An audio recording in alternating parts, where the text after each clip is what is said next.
Title of this video is Understanding Self. The struggle between individuality and togetherness exists in any relationship system and is really a far more basic issue for compatibility in relationships than really any other kind of difference.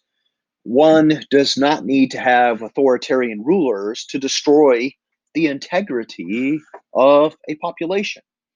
All that's required really is a ramping up of the togetherness instinct to a degree that undermines individuality and presents it as something to be regarded with suspicion. Um, Team building and togetherness have their place, but they are not the most pressing needs in our culture.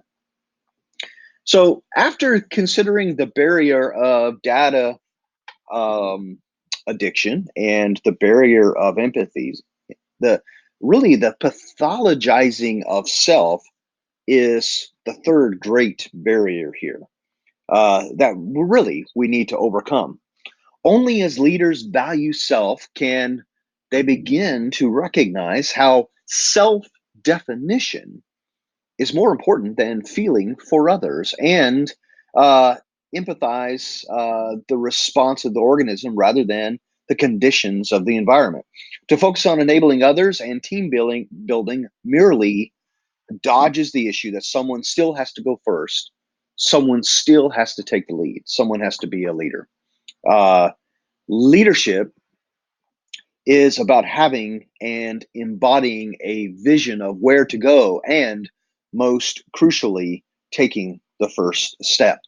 But one of the problems we have here is that the concept of self is very ambiguous in our culture. It's profoundly ambiguous and ambivalent. And the reason why I say this is because the concept of self is associated both with positive characteristics and negative values.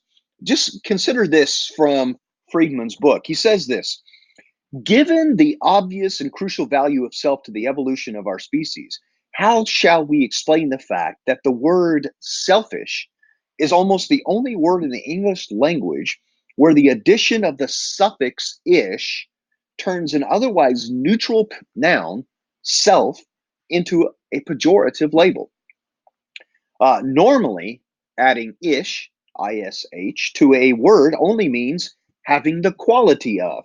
So, bookish is not necessarily negative, nor is bluish, reddish, grayish, greenish, pinkish, fattish, or Jewish. Even childish or clannish, while often used judgmentally, merely mean behaving like a child or a clan.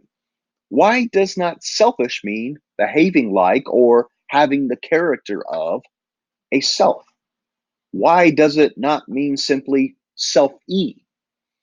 The grammatical uniqueness of selfish reflects the ambivalence that is inherent in the reality of self.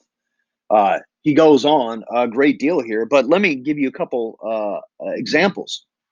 Think about the positive use of self here, like self assured, self possessed, self control, self determined.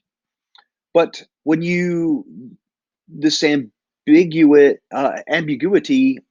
goes further here. It has negative values when you use self like coupled with self centered, self justifying, self seeking, self serving.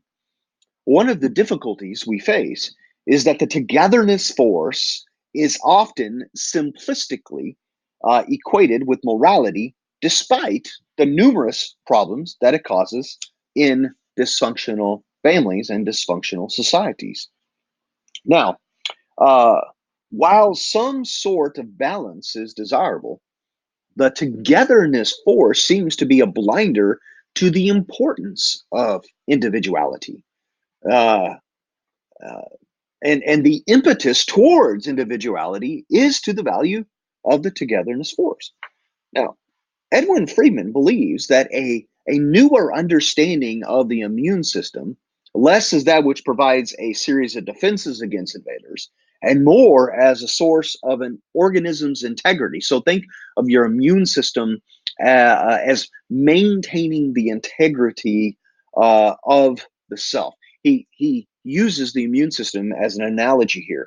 It makes possible, the immune system makes possible the idea of self by enabling the distinction between self and non-self.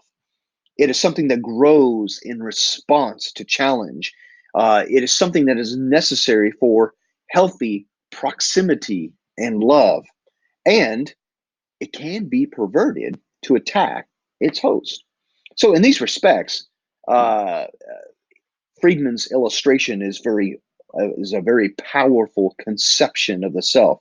The importance of the self, understood as an immune system for love, should be recognized.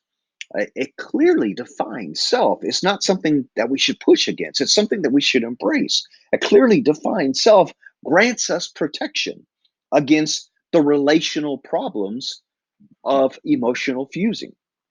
A clearly defined self prevents us from invading the emotional space of others in a manner that often creates a dysfunctional system.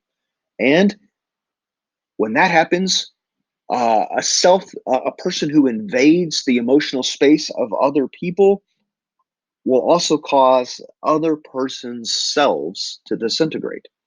So self is not merely analogous to immunity, it is immunity. The leader is the immune system of the institution, of the family, of the organization, of the company, of the country, of which she or he is the head.